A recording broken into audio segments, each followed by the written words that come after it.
वर्ष के भगवान ने 7 कोश के 21 किलोमीटर के गिरिराज पर्वत को अपनी कनिष्ठ का उंगली के नख पर धारण कर रखे।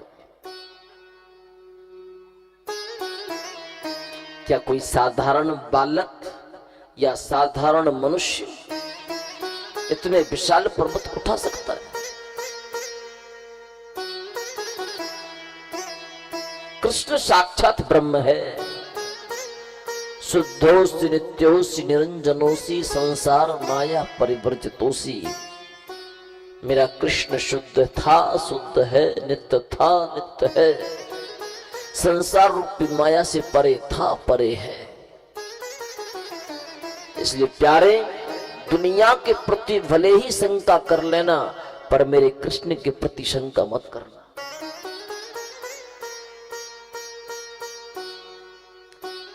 भगवान ने ऐसी मुरली बजाई कि जितनी भी गायों ने, जितने भी गोप ग्वालों ने, बछड़ों ने, मोर बंदरों ने उस मुरली की आवाज सुनी ना, दौड़े दौड़े चले आए। गिरिराज पर्वत के नीचे खड़े होकर के टकटकी लगा करके मेरे प्रभु को देखने लगे। 3 दिन हो गए, 3 रात्रि हो गई, भगवान के नेत्रों के पलक भी नाए झपके। छोटे छोटे सखा अपनी एक एक छड़ी दोनों हाथन से पकड़ करके गिरिराज महाराज से लगाए करके खड़े थे। अपनी अपनी लाठी गिरिराज महाराज से लगाए करके रखे थे। एक ब्रजवासी बोलो, लाला 3 दिन से तू सोयो भी ना है, नेक तू सो जा, तो को नींद आ रही होगी। देख, भगवान बोले कि मैं यदि सो जाऊंगा ना तो तुम सारे के सारे सो जाओगे, या सो तुम सबको जगाने के ताई मुझको हमेशा जागना पड़े। ब्रजवासी कहने लगे, लाला तो को हम पर विश्वास ना है, तू का समझे कि या गिरिराज पर्वत को ते नहीं उठायो है? भगवान बोले, हम नहीं तो उठायो है, तुम में इतनी ताकत कहां है? तो ब्रजवासी कहने लगे, तू अपने आप को समझे का? भगवान के मुख से निकल गया कि मैं तो भगवान हूं। उसमें समझने वाली क्या बात है? ब्रजवासी बोले, लाला नेक इतको आइए, नेक दर्पण में अपना मुंह तो देख ले। तू कह रहे हो भगवान, तेने ऐसो कौन सो काम कीनो जासे तू भगवान है? भगवान बोले, मैंने पूतना मारी, मैंने तलाव्रत मानियो, मैंने शक्तासुर मारियो, मैंने बत्सासुर मारियो, मैंने अघासुर मारियो, मैंने व्योमासुर मारियो, मैंने बकासुर मारियो, काली नाग को नाथ्यो, दाबाग्नि को पान कीनो, यासु में भगवान।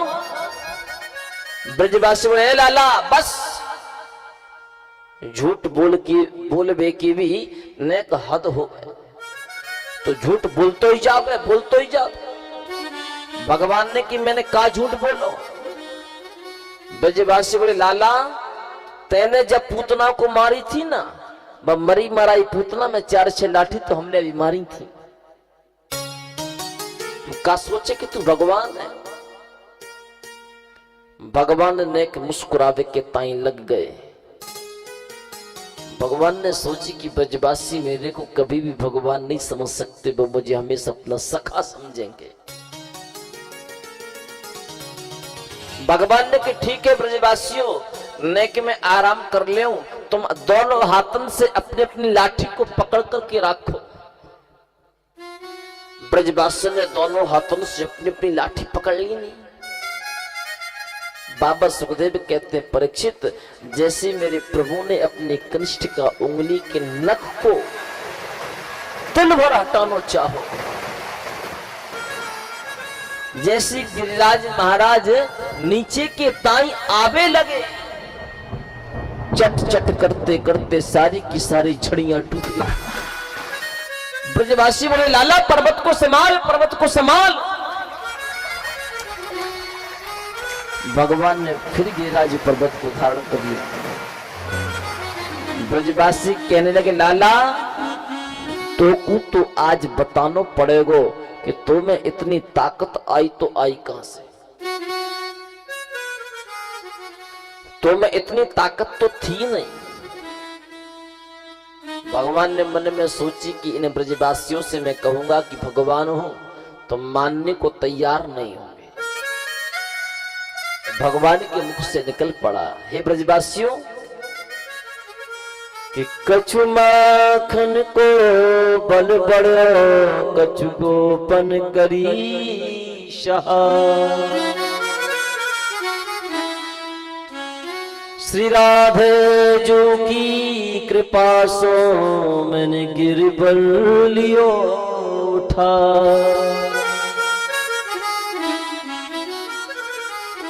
कछु माखन को बल बढ़ो।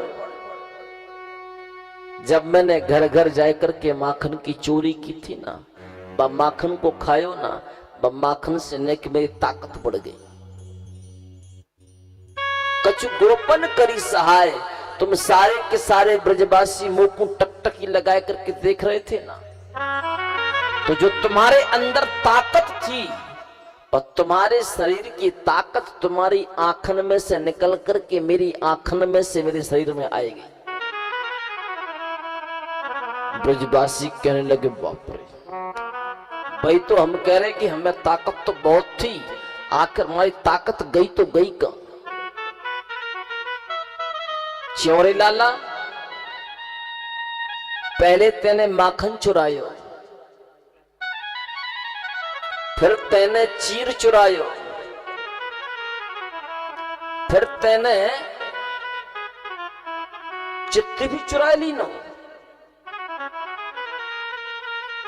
भगवान बोले जब मैं चोर हूं ही, नाम ही मेरा चोर है, तो अब ऐसी वस्तु को छोड़ू क्यों जिससे मुझे लाभ हो। भगवान कहने लगे ब्रजवासियों और आराध्य श्री किशोर जी की कृपा से हमने इस गिरिराज पर्वत को उठा ली ना। जब जब भगवान किशोर जी के नाम को श्रवण करते हैं ना, तब तक भगवान का भाव गदगद हो जाता है, हृदय पुलकित हो जाता है, भगवान के नेत्रों से अश्रुबिंद प्रकट हो जाते हैं। बोले क्यों? मानो बाबा सुखदेव कहना चाहते हैं परीक्षित ये नाम ही इतना प्यारा है।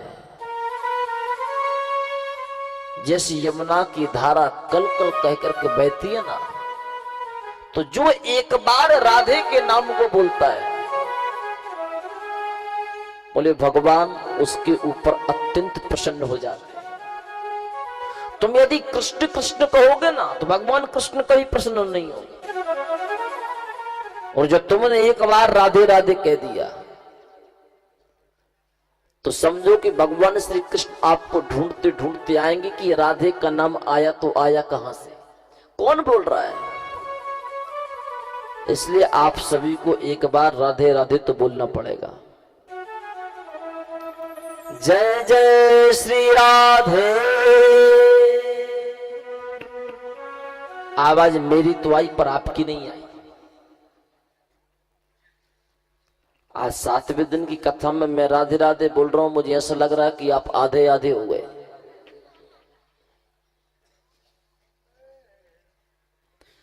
जजमान बड़े से छोटे कैसे हो गए? जजमान तो बहुत बड़े बड़े थे, तो बहुत छोटे छोटे हो गए। जजमानों का प्रमोशन होना चाहिए, डिमोशन हो रहा है, क्या बात है? कहां है जजमान यज्ञ के सभी?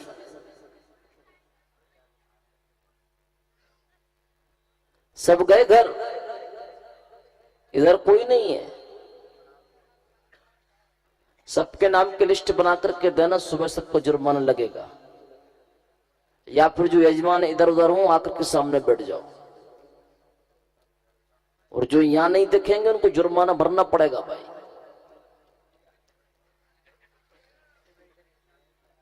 अच्छा सिविल ड्रेस में, पर सिविल ड्रेस में पर ये तो दिखना चाहिए ना क्लियर। इंटरनेशनल हाईवे तो देखे कम से कम, यहां से पहचानो कि यहां चलो भैया यजमान बैठे हैं। भट्टू जी तुम ठीक हो? तो आइए हम भी 2 मिनट राधे की श्री के चरणों में चलें। जिस राधे के नाम को श्रवण कर भगवान श्री कृष्ण भी गदगद हो जाते हैं। तो आज हम भी सब व्यासपीठ के माध्यम से, भागवत कथा के माध्यम से उस राधे के चरणों में चलें, जिससे हमारा मन, हमारा ये शरीर और हमारा जीवन धन्य धन्य हो जाए। मीठी मीठी तालियों की सेवा करते गुनगुनाते हुए जय हो।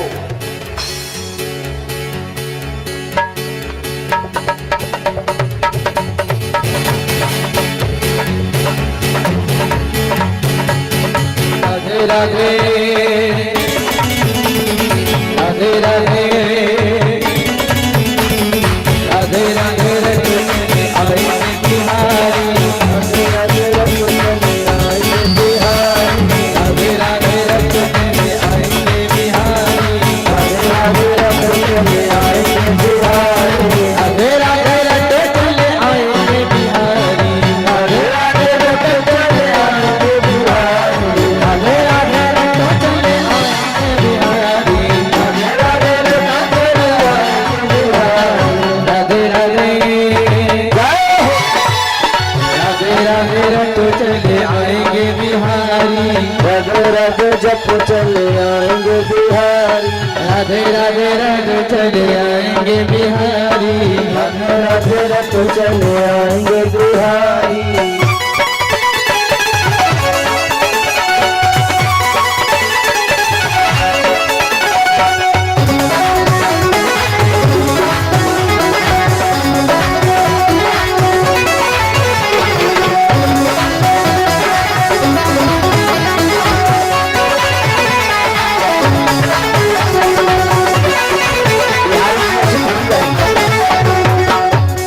बिहारी जी ऐसे थोड़ी आएंगे। बिहारी जी तो जब आएंगे कि आपके हाथ भी झूमते हुए दिखाई दे, शरीर भी झूमते हुए दिखाई दे। जब तक भगवान को संपूर्ण शरीर झूमते हुए दिखाई नहीं देगा वो नहीं आएंगे। इसलिए हरि बोल। राधा रानी चंदा तो सूरज है बिहारी राधा रानी चंदा तो सूरज है बिहारी राधा रानी चंदा तो सूरज है बिहारी राधा रानी चंदा तो सूरज है बिहारी राधे राधे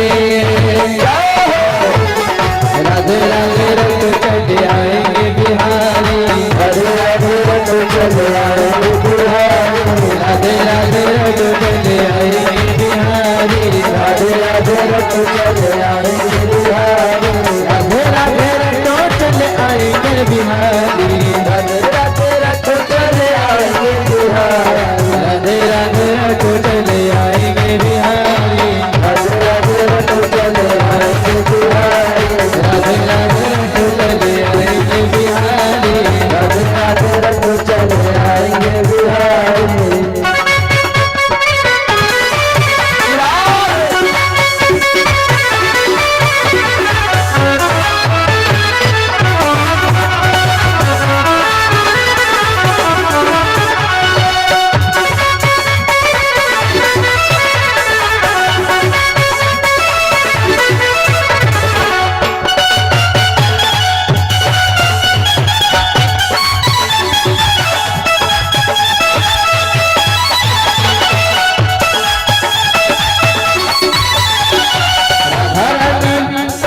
राधा रानी मिश्री तो स्वाद है बिहारी राधा रानी मिश्री तो स्वाद है बिहारी राधा रानी मिश्री तो स्वाद है बिहारी राधा रानी मिश्री तो स्वाद है बिहारी राधे राधे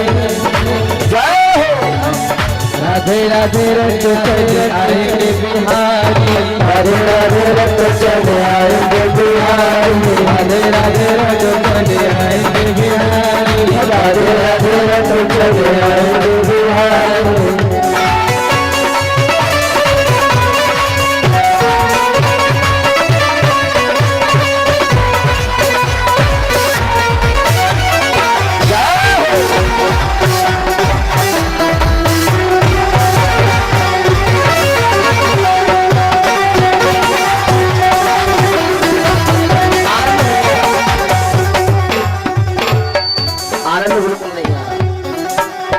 बरजेड़ी के लोग शर्मा रहे हैं। मैंने अभी कहा ना झूमते हो गए। हमारे कापरने में जब कथा हुई थी ना, कोई नाचे या ना नाचे, पर हमारे समिति वाले समिति के जो अध्यक्ष जो हैं बापू भैया जी बहुत नाचते थे, ऐसे ठुमका लगा लगा करके नाचते थे। ऐसा नाच हमने कभी देखा ही नहीं। तो क्या सोच रहे होंगे कि बरजेड़ी के लोगों को नाचने नहीं आता। हाँ, अब यहां से वो जाएंगे ना तो रास्ते में चर्चा करेंगे अपनी कथाओं पर लोग कितना नाचते थे। बरजोड़ी के लोगों को नाचने नहीं आता, क्यों नाक कटा रहे हो? भागवत के जजमान किधर है भाई? क्या शादी के कार्ड बांटने गए क्या? शादी कार्ड बांटने गए तो फिर पीछे हैं, फिर किधर है? इसलिए झूमते हुए नाचते हुए हरि बोल।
श्री सुखदेव जी कहते हैं, परीक्षित,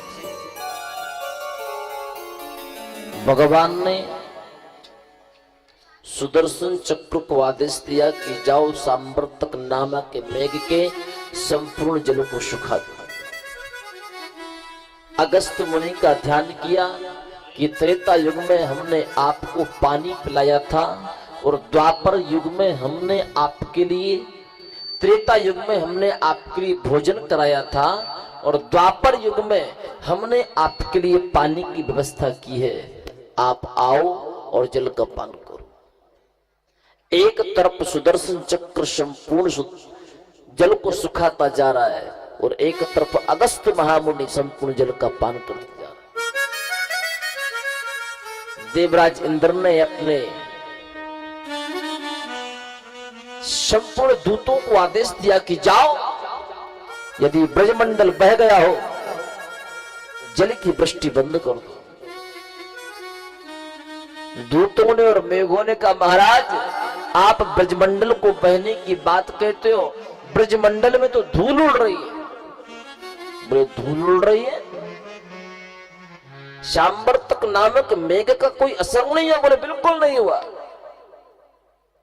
इंद्र समझ गए कि जिस कृष्ण को मैं साधारण बालक समझ रहा था, वो कृष्ण साधारण बालक नहीं है, साक्षात ब्रह्म है। देवराज इंद्र ने सुरभि गाय के दुग्ध को लेकर, सुंदर पुष्पों की मालाओं को लेकर ब्रज यात्रा आरंभ की और मात्र 10 मंत्रों में मेरे प्रभु की स्तुति की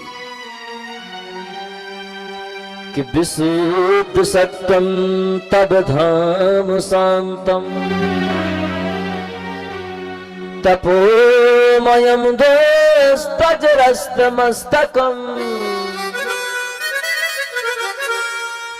मायामयोऽयं गुणशं प्रवाहो नावेद्यते ते ग्रहणानुबन्धा पिता गुरुस्त्वं जगतामधीशो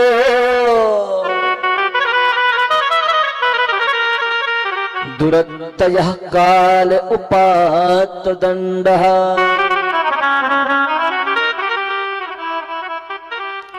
हिताय स्वेच्छा तनुभिः समीहसे मानं विधुनुबं जगदीश मानिना। मानो देवराज इंद्र हाथ जोड़ करके भगवान से कहना चाहते हैं कि प्रभु, पिता गुरुस्तम जगतामधीशो, यदि संपूर्ण जगत के कोई पिता है तो वो केवल आप हो। संपूर्ण जगत की यदि कोई गुरु हो तो वो सिर्फ आप हो। दुरत्ययः काल उपात्त दंडः, जब मनुष्य के जीवन में मृत्यु आती है ना, तो आप स्वयं काल बन करके आते हैं। हिताय स्वेच्छा तनुभिः समीहसे, आपकी इच्छा के बिना कुछ नहीं हो सकता। जो आप चाहोगे वही होगा। मानम विधुनबन जगदीश मानिनाम, हे प्रभु आप मुझ अज्ञानी को क्षमा करते हुए मुझे इस ब्रज में वास प्रदान करो। अब मैं ब्रज को नहीं छोड़ना चाहता, मुझे वृंदावन में रहना है। भगवान ने कहा, देवेंद्र जो सुख आपको स्वर्ग में मिलता है ना, वो ब्रज में नहीं मिल पाएगा। जो सुख आपके लिए संपूर्ण देवताओं के मध्य में सम्मान प्राप्त होता है ना, वो ब्रज में आपको सम्मान नहीं मिल पाएगा।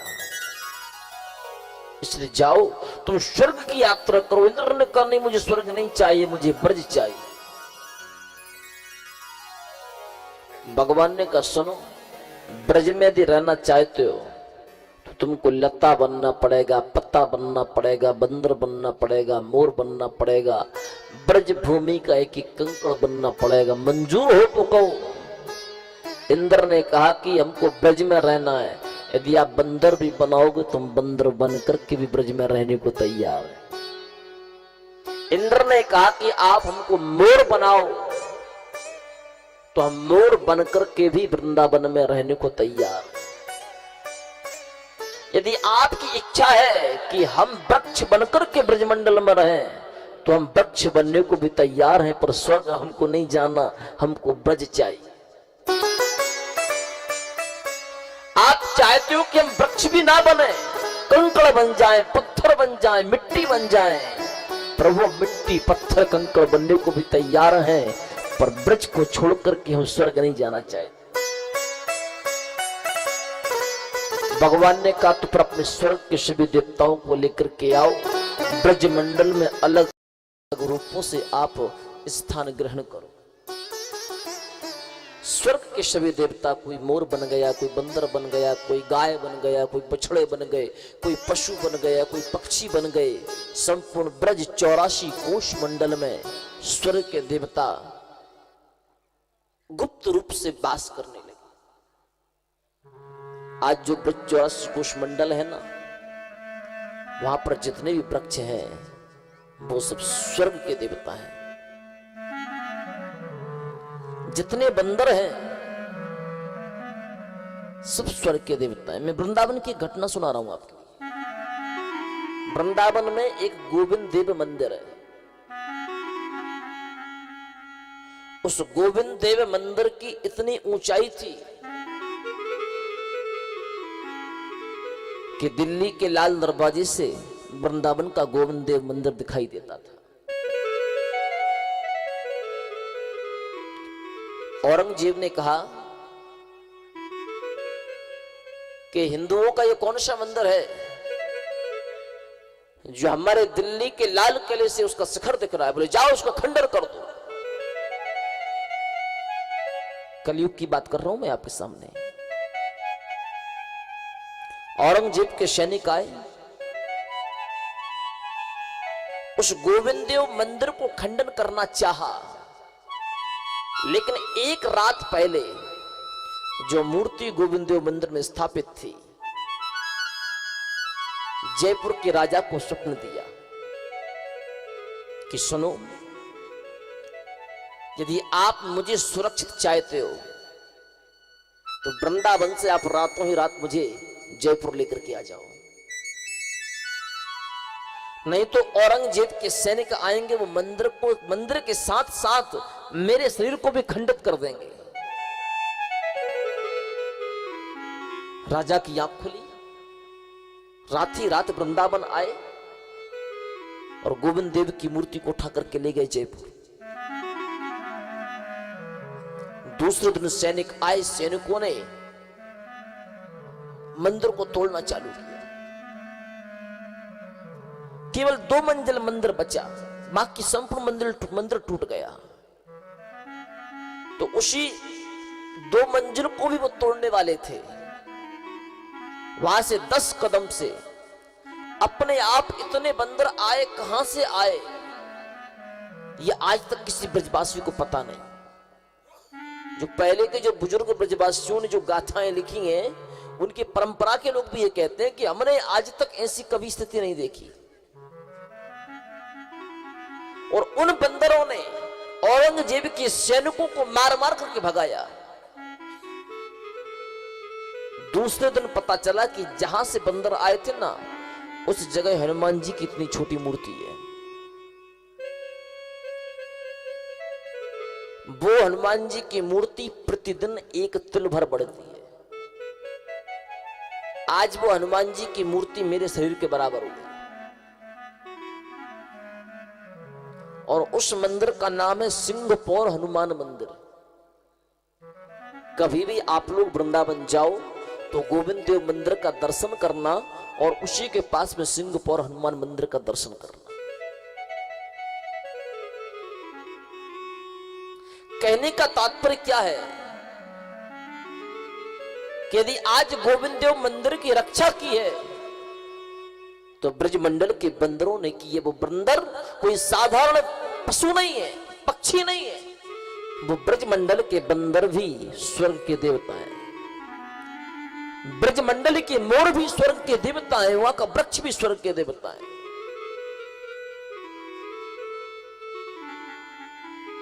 भगवान ने इंद्रादिक सभी देवताओं को स्वर्ग में स्थान दिया। देवराज इंद्र ने सुरभि गाय के दूध से भगवान का अभिषेक किया। सारे के सारे ब्रजवासी प्रसन्न होकर के आए कि देखो भैया, हमारे लाला के जय जयकार तो देवराज इंद्र भी करता है। जिस इंद्र महाराज के हम पूजन करते आए अभी तक, हमको क्या पता कि वो इंद्र महाराज हमारे लाला के चरणों में प्रणाम करता है। बोले जब हमारे लाला के चरणों में इंद्र प्रणाम करता है तो हमारे चरणों में इंद्र को प्रणाम करना ही पड़ेगा, क्योंकि हम भी उसके भगवान के मित्र हैं ना। ब्रजवासियों को भी गर्व आ गया, इसलिए ब्रजवासी कभी किसी से डरते नहीं। ब्रजवासियों का जो आत्मबल है ना, बड़ा ही प्रबल है, क्योंकि ब्रजवासियों का भगवान से सीधा कनेक्शन है। इसलिए ब्रज में यदि आप कभी भी दर्शन करने के लिए जाएं तो किसी भी ब्रजवासी का अपमान मत करना। ब्रजवासियों की बोली थोड़ी सी कठोर है, लेकिन प्यारे दिल के बड़े साफ रहते हैं वो लोग। इसलिए वृंदावन में जाओ, ब्रज 84 कोष मंडल में जाओ तो ब्रजवासियों का सम्मान तुम करोगे तो कृष्ण भगवान आपका सम्मान करेंगे, आपसे प्रेम करेंगे। आज भगवान गौचारण करने के लिए चल पड़े। ब्रजवासियों को भूख लगी। ब्रजवासियों ने कहा लाला, हम घर से तो कुछ खाने के लिए लेकर के आए नहीं, क्या खाएंगे? भगवान ने कहा कि यहां से कुछ ही दूरी पर कुछ ब्राह्मण यज्ञ कर रहे हैं, उन ब्राह्मणों से कुछ खाने की वस्तु लेकर के आओ, और यदि ब्राह्मण ना दें तो ब्राह्मणों की पत्नियों से लेकर के आ जाना। नन्हे नन्हे सखा गए, ब्राह्मणों को यज्ञ करते हुए देखा। ब्राह्मण पत्नियों के पास पहुंचे। ब्राह्मण पत्नियों ने सुंदर सुंदर भोजन, मिष्ठान्न आदि बनाकर के ब्रजवासियों को खिलाए। सुंदर भोजन का थाल लेकर के भगवान श्री कृष्ण के पास आए, और भगवान श्री कृष्ण का बड़ा ही सुंदर बांगमय स्वरूप चिन्मयता को देख करके ब्रजमंडल के गोपियां स्तुति करने लगी कि श्यामं हिरण्य परधिम वनमाल्य बरहा धातु प्रबाल नटवेश मनुव्रतांसे विन्यस्त हस्तमितिरेण धुनाब्ज कर्णो पलालक कपोल मुखाब्ज हासम श्यामम हिरण्य परधिम वनमाल बरहा। जैसे ब्राह्मण पत्नियों ने एक श्याम वर्ण के श्री कृष्ण और गौर वर्ण के बलराम को देखा तो चिन्मयता से मनमुग्ध हो गईं, दौड़े दौड़े गईं, कृष्ण बलराम को अपने हाथों से भोजन कराने लगी। भगवान ने ब्राह्मण पत्नियों का सम्मान करते हुए कहा कि जाओ, आज तुमने अपने हाथों से परब्रह्म को भोजन कराया है, तुम्हारे भंडार में कभी किसी भी प्रकार की वस्तु का अभाव नहीं होगा, क्योंकि तुमने अतिथि सेवा की है। जिस व्यक्ति के घर से अतिथि संतुष्ट होकर के जाता है, अतिथि का कभी अनादर नहीं होता, हमेशा अतिथि का जिस घर में सम्मान होता है प्यारे, वो घर कभी दरिद्र नहीं हो सकता, उस घर में सुख समृद्धि हमेशा भरी रहती है। इसलिए आपके घर में कभी भी मेहमान आए उसका सम्मान जरूर करना। हालांकि आपके महाराष्ट्र में तुम अतिथि सम्मान बहुत अच्छे से होता है, हैं? मेहमान आते हैं 2-2 दिन, 3-3 दिन, 4-4 दिन यहाँ पर रुकते हुए हैं। हालांकि बाहर वास्तव धीरे धीरे परंपरा समाप्त होती जा रही है, लेकिन आपके महाराष्ट्र में आज भी ये परंपरा कायम है। वास्तव में और इसलिए महाराष्ट्र है, गुजरात है, पंजाब है, ये सक्षम प्रदेश है। पंजाब में भी अतिथि सेवा बहुत जोर से होती है। यदि कोई मेहमान पंजाब में किसी के पहुंच जाए ना, जब तक आपके घर से फोन नहीं आ जाएंगे, तब तक वो अतिथियों को छोड़ते नहीं है।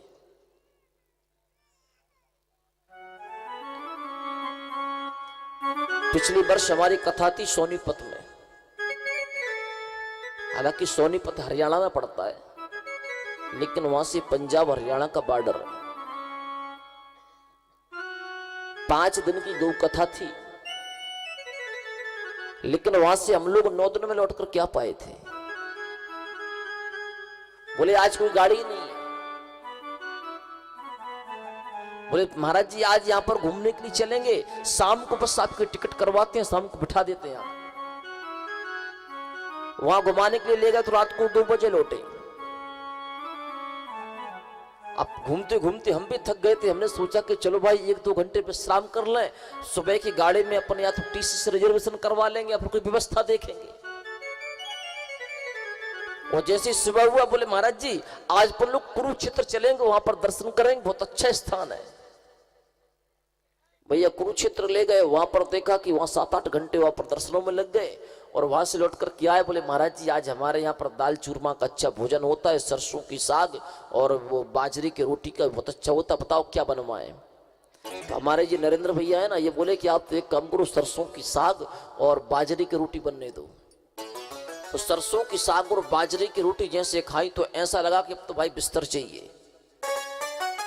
सो गए। सुबह 4 बजे नींद खुली। मैंने कि भाई हमको जाना है। बोले महाराज जी बस एक स्थान और रह गया, वहां पर घूमने के लिए, और चलो बस वहां से 2 बजे लौट कर क्या आएंगे, 4 बजे आपको बिठा देंगे। मैंने क्या आप नहीं बिठाओगे 2 दिनों में? बोले महाराज जी भरोसा करो। भैया भरोसा किया तो वो दिन भी चला गया। मतलब जब तक इनके घर से घर फोन पे फोन नहीं आए, हमारे फोन पे फोन नहीं आए, जब हम लोगों ने अपने मोबाइल की बात उनसे कराई कि भाई अब बात करो, तब उन्होंने कहा कि चलो महाराज जी आपको रिजर्वेशन करवा रहे थे, अब जाओ अब घर। तो पंजाब में, आपकी महाराष्ट्र में और गुजरात में अतिथि सेवा बहुत ज्यादा होती है। इसलिए ये तीनों प्रदेश सक्षम प्रदेश हैं। बस थोड़ा भगवान से मिलने का संबंध और नजदीक बनाओ। जितना अतिथि सेवा में नजदीकता है, उतनी थोड़ी भगवान से नजदीकता और रखो। महाराष्ट्र में सब कुछ अच्छा है, बस थोड़ा सा ये अच्छा नहीं है। बाकी सब कुछ अच्छा है। इसको और इसको, ये दोनों चीजों को त्याग दो। ये महाराष्ट्र भी, गुजरात भी, पंजाब भी किसी स्वर्ग से कम नहीं होगा। यदि स्वर्ग में और इन प्रदेशों में कहीं थोड़ा बहुत अंतर आता है, तो इसकी वजह से और इसकी वजह से आता है। इसलिए इन दोनों चीजों को त्याग दो। जब पूरा महाराष्ट्र स्वर्ग होगा ना, तो बरजेड़ी भी स्वर्ग बन जाएगी, कापराने भी स्वर्ग बन जाएगा, सब स्वर्ग बन जाएगा। फिर कोई हमसे पूछेगा महाराज जी कथा करने कहां जा रहे हो, हम भी कहेंगे स्वर्ग में जा रहे हैं। कम से कम कहने का मौका तो मिलेगा। इसलिए हर इंसान अपने घर को भी स्वर्ग बना सकता है, अपने घर को वैकुंठ बना सकता है, अपने आप को स्वर्गमय बना सकता है, अपने आप को वैकुंठमय बना सकता है। लेकिन स्वर्ग, वैकुंठ, गौलोक, ये तीनों व्यक्ति को जब उपलब्ध हो पाएंगे, जब मानव संस्कारवान, शिष्टाचारवान बनेगा। आज घर घर भगवान पहुंचे, नगर भ्रमण हुआ ना। हालांकि भगवान को हर घर के दरवाजे खुले मिले। आज जहां जहां भगवान पहुंचे, हर दरवाजा खुला मिला। पर प्यारे भगवान का सम्मान रखना। तो आज तो सुंदर रंगोली, सुंदर कलश की स्थापना की, भगवान की आरती उतारी, और कल से फिर जैसे कि तैसे हो जाओ। यदि ज्यादा कुछ परिवर्तन नहीं ला सकते, तो एक ही चीज का परिवर्तन लेकर के आ जाना कि भगवान तुम्हारे दरवाजे पर आए, और यदि दोबारा तुम ऐसा काम करोगे तो भगवान बुरा मान जाएंगे कि देखो मैं तो उसके घरों से मिलने के लिए गया था, लेकिन मेरे मिलने के आने के बाद भी उसके जीवन में कोई परिवर्तन नहीं हुआ, भगवान को दुख होगा। यदि भगवान से आपकी कोई नजदीकता है, भगवान से यदि आपका कोई संबंध है, तो प्यारे आज संकल्प कर लेना कि आज से हम जीवन में कभी भी दारू नहीं पिएंगे, शराब नहीं पिएंगे। आज हमारा सनातन धर्म सर्वाधिक होने पर भी बहुत कमजोर है। कमजोरी का कारण क्या है? क्योंकि आज सनातन धर्म के 75% लोग इन व्यसनों में समाहित हैं। जातिवाद में बटे हुए हैं। बोले हम ब्राह्मण हैं, वो क्षत्रिय हैं, वो वैश्य हैं, वो शूद्र हैं। आप जब जैन धर्म में जाओगे ना, हर व्यक्ति यही कहेगा कि हम जैन हैं। वो ये नहीं कहेगा कि हम ये हैं कि हम वो हैं। जब आप सिखों में जाओगे ना, तो वो यही कहेंगे हम सिख हैं। जब आप मुसलमानों में जाओगे ना, तो वो यही कहेंगे हम मुसलमान हैं। लेकिन सिर्फ हमें हिंदुओं में आने के बाद पता चलता है कि भाई हम ठाकुर हैं, बोले हम ब्राह्मण हैं, बोले हम राजपूत हैं, बोले हम माली हैं, बोले हम गिरासे हैं, बोले हम दांगी ठाकुर हैं, बोले हम कुशवाहे हैं, बोले हम अंबेडकरवादी हैं। ये सब हिंदू धर्म में आने के बाद पता चलता है। इसलिए हिंदू धर्म में एकता नहीं है। जिस दिन हिंदुत्व के मन में यह भाव लगेगा कि नहीं मैं सिर्फ हिंदू हूं, हिंदू के अलावा मैं कुछ और नहीं हूं, जो आपके वर्ण है ना, उन वर्णों को दिल में रखो। आप जो वर्ण के अनुसार कार्य है, उस कार्य को आप करो। लेकिन जब दुनिया के लोग आपसे पूछे कि आप कौन हो, तो सिर्फ इतना कहना कि मैं हिंदू हूं। तब तो ये हिंदुत्व की जागृता और हिंदुत्व की शक्ति दुनिया में पहचानी जाएगी। आज के समय में आप लोग बड़ी गौर से देखना, कभी भी आप यदि लंबा सफर करने के लिए जा रहे होगे ना, ट्रेन के जनरल डब्बे में यदि एक बर्थ पर 4 हिंदू बैठे होंगे ना, तो वो 5वें हिंदू को भी नहीं बैठाएगा। वो कहेगा यहां पर जगह नहीं है, दूसरा आ रहा है। वो 4 लोग बैठे जाएंगे, 5वां हिंदू कम से कम 8 घंटे सफर को खड़े होकर के तय करता है। लेकिन जब वही बर्थ पर 4 मुसलमान बैठे रहते हैं ना, यदि उनके सामने 4 मुसलमान और भी आ जाएं, तो वो उसी में एडजस्ट हो जाते हैं। क्यों? क्योंकि उनमें उनकी समाज के प्रति एकता का भाव है,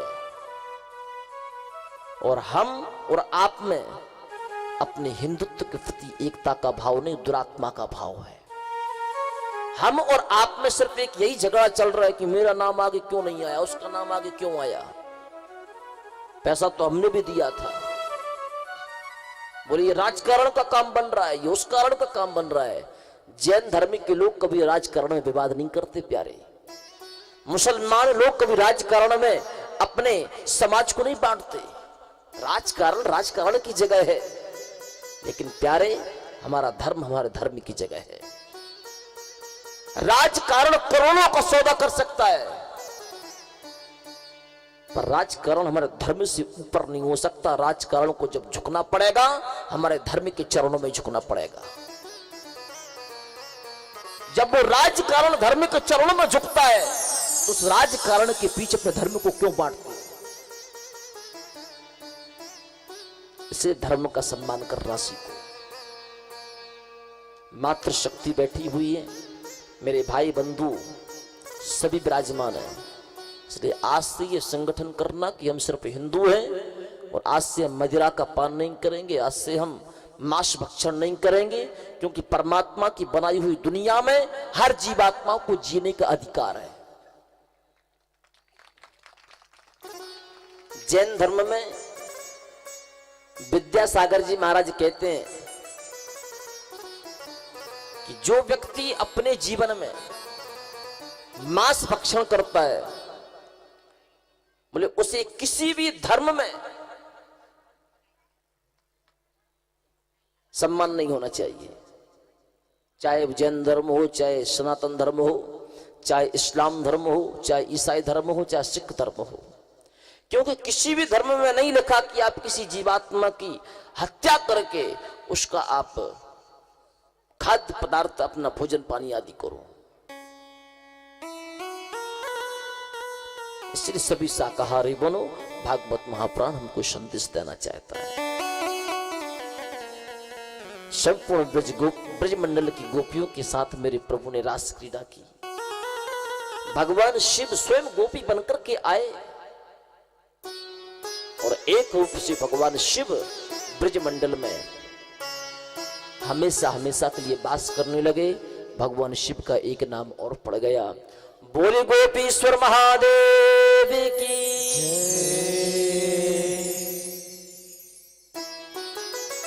कंस ने एक दैत्य भेजा जिसका नाम है केशी।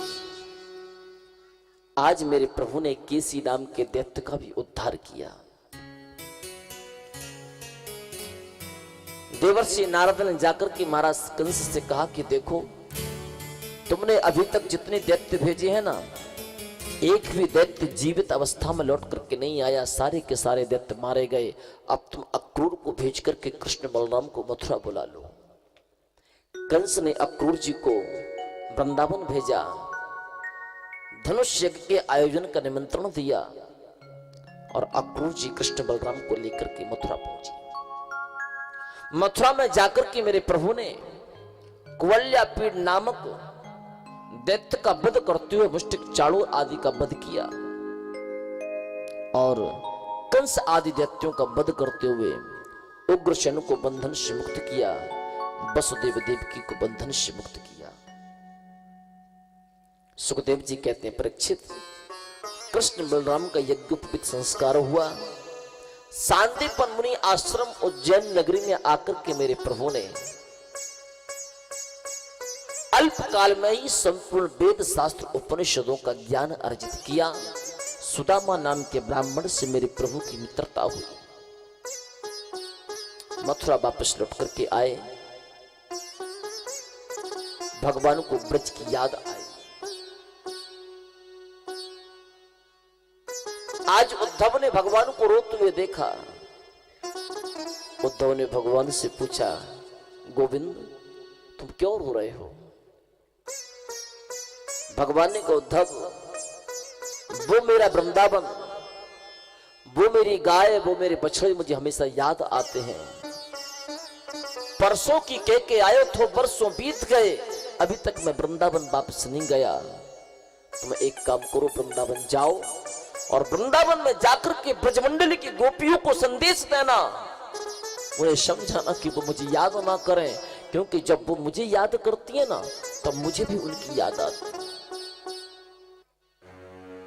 भागवत का ये प्रसंग हमें अपने जीवन से जोड़ने का यत्न करता है। जब हमें अपने किसी भी सगे संबंधी की याद आती है ना, तो आप सिर्फ ये मत समझना कि आप ही उसे याद कर रहे हो। जब कहीं ना कहीं वो आपको बैठ करके याद कर रहा है, तब आज आपको उसकी याद आई। जब तक सामने वाला बंदा आपको याद नहीं करेगा, तो आपको उसकी याद आ ही नहीं सकती।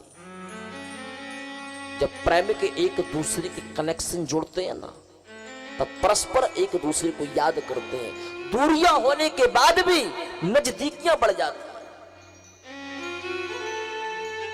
जब कभी कभी हम अकेले बैठते हैं, भगवान की याद आती है, तो ये समझना कि भगवान भी हमको याद कर रहे हैं। और जिस व्यक्ति को कभी भगवान की याद नहीं आती ना, तो समझना कि भगवान उसको बिल्कुल भी लाइक नहीं करते, भगवान उसको याद करते ही नहीं। और जो बार बार भगवान को याद करते करते अपने नेत्रों से अश्रुबिंद प्रवाहित करता है, समझो कि भगवान भी उसके कारण बहुत रो रहे होंगे। आज भगवान भी उसे याद करते करते रो रहे होंगे। तो भगवान कहते हैं कि उद्धव, तुम एक बार वृंदावन जाओ, वृंदावन जाकर के मेरी ब्रजमंडल की गोपियों से कहना कि वो मुझे याद ना करे। उधो मोहि ब्रज बिसरत नाहि, उधो मोहि ब्रज बिसरत नाहि, उधो मुझे ब्रज बिसरत नाहि, उधो मुझे ब्रज बिसरत नाहि, उधो मोहि ब्रज बिसरत नाहि, उधो मोहि ब्रज बिसरत नाहि, उधो मोहि ब्रज बिसरत नाहि, उधो मोहि ब्रज बिसरत नाहि।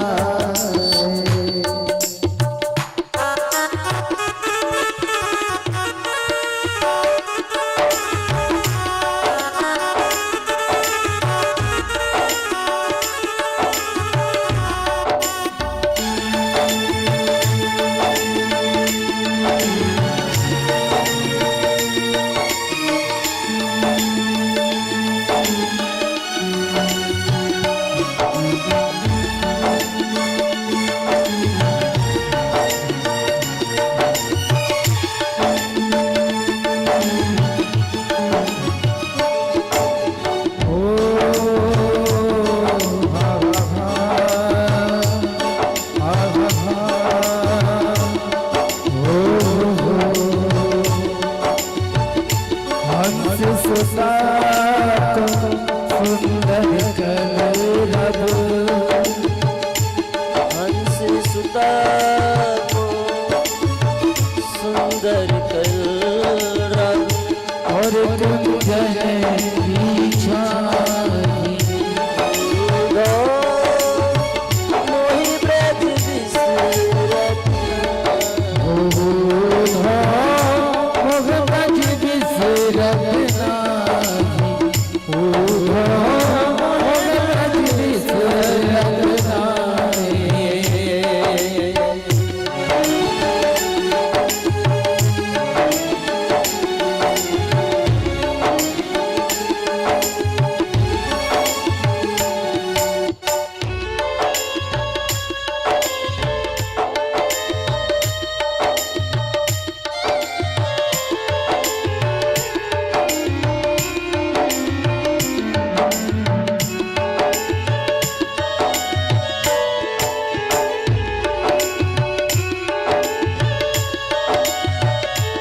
उद्धव, तुम एक बार वृंदावन चले जाओ, केवल ब्रजमंडल की गोपियों से इतना कहना कि वो अपने मन को उस ब्रह्म में लगाएं, उस परमात्मा में लगाएं, वो मुझे बिल्कुल भी याद ना आए। उद्धव ने कहा कि मैं देव गुरु बृहस्पति का शिष्य ब्रजमंडल में जाकर के अशिक्षित लोगों को वेदांत पद का ज्ञान कैसे प्रदान करूं? कि मथुरा कंचन की नगरी, मणिमुक्ता जहिमा, जब ही सूरत आवत बा सुख की, जियत मरत सुधिना। उद्धव, तुम जानते हो कि तुम्हारी मथुरा नगरी बड़ी सुंदर है, लेकिन जब मेरे को मेरी उस ब्रज की याद आती है ना, तो तुम्हारे मथुरा नगरी की सुंदरता किसी काम की नहीं। इसलिए तुम जाओ वृंदावन, उन ब्रज गोपियों को शुभ उपदेश प्रदान। उद्धव वृंदावन पहुंचे, ब्रजमंडल के गोपियों को सुंदर उपदेश किया। पांडल के पीछे कुछ लोग खड़े होकर के बातचीत कर रहे हैं। मैं उन सज्जनों से कहना चाहूंगा कि भागवत पांडाल में आकर के बैठे हैं। और जो लोग यहाँ पर खड़े हुए हैं ना, यहाँ पर खड़े रहने की आवश्यकता नहीं है, या तो आप घर जाओ या फिर पांडाल में आकर के बैठो।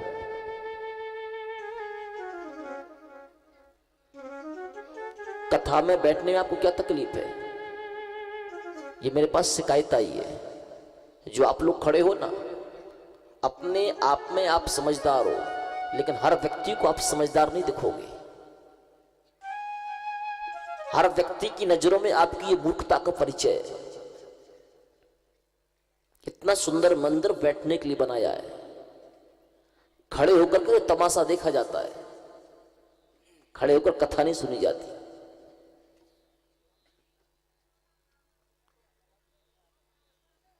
उद्धव वृंदावन पहुंचे, ब्रजमंडल की गोपियों को सुंदर उपदेश किया, लेकिन जैसे उद्धव ने ब्रजमंडल के प्रेम को देखा, 7 मिनट की कह के गए थे, 7 महीने उद्धव ने ब्रजमंडल में बिताए। 7 महीने के बाद जब लौट करके आए तो भगवान से बोले, कृष्ण तुमको वापस वृंदावन चलना होगा। वृंदावन में इतनी सुंदर प्रेम की स्थिति है, उस प्रेम को छोड़ करके तुम मथुरा क्यों आ गए? भगवान ने कहा, उद्धव मैं अपने वृंदावन के प्रेम से कभी जुदा नहीं हो सकता। ब्रजमंडल का प्रेम तो मेरे दिल के अंदर है। वो तो तुम्हें ज्ञान का अभिमान था, उस ज्ञान के अभिमान को नष्ट कराने के लिए मुझे वृंदावन भेजना पड़ा। वस्तुतः मैं वृंदावन से कभी एक क्षण के लिए भी बाहर नहीं जाता, हमेशा ब्रजमंडल में वास करता हूं। कंस की 2 पत्नी हैं, एक का नाम अस्ति है, दूसरी का नाम प्राप्ति है। कंस की दोनों पत्नियां जरासंध के पास पहुंची। जरासंध उनके पिताजी हैं, जरासंध कंस के ससुर जी थे। अस्ति प्राप्ति को रोते हुए वैधव्य स्थिति में जैसी जरासंध ने देखा, जरासंध ने कहा, बेटी ये क्या हुआ, तुम्हारा स्वभाव क्यों उजड़ गया?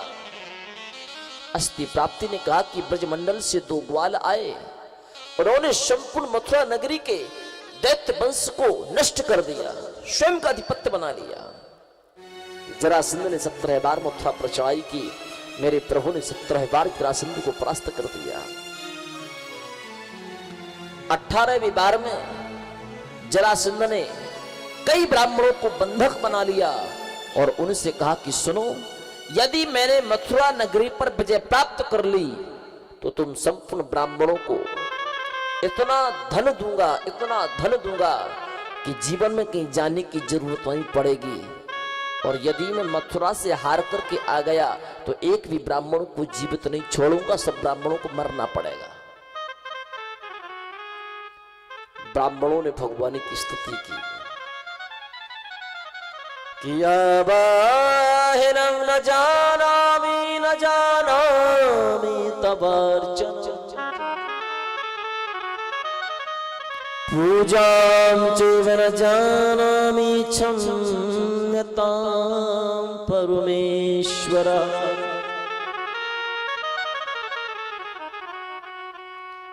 मंत्रहीनं क्रियाहीनं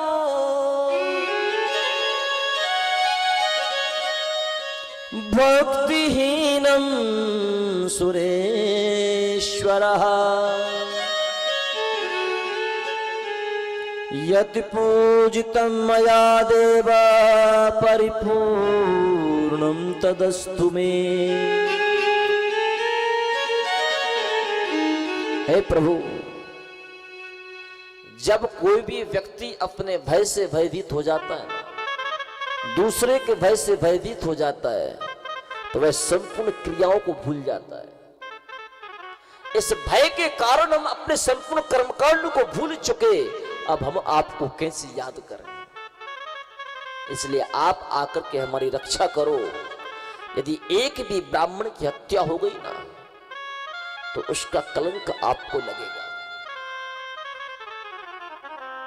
क्योंकि भगवान कहते हैं ना कि नमो ब्रह्मण देवाय गो ब्रह्मण मोहिताय च।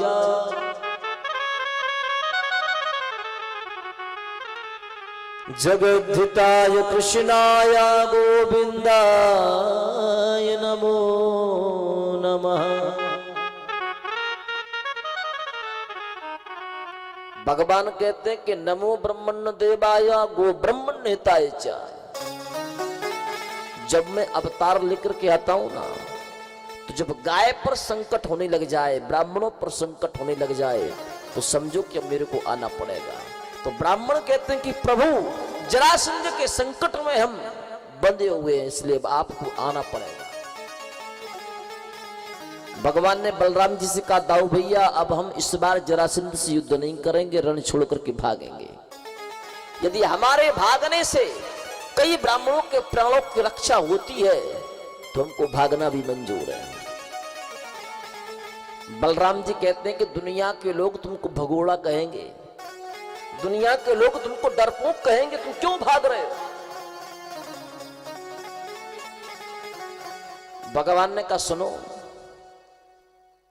माखन चोर तो पहले से कहते थे,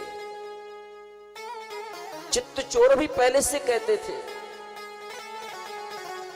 अब यदि रण छोड़ कहने लग जाएं तो उसमें हमको क्या फर्क पड़ता है? बदनाम सुधा तुम पहले से ही है, अब हमें कौन सा सम्मान मिलने वाला है? हम तो रण छोड़ करके भागेंगे। जैसे ही जरासंध ने 18वीं बार आक्रमण किया, उसके पहले भगवान ने विश्वकर्मा को आदेश दिया कि जाओ तुम सुंदर द्वारिकापुरी का निर्माण करो। विश्वकर्मा ने सुंदर द्वारिकापुरी का निर्माण किया। योग माया को आदेश दिया कि जाओ संपूर्ण मथुरा वासियों को उठाकर के द्वारिका भेज दो। योग माया ने संपूर्ण मथुरा वासियों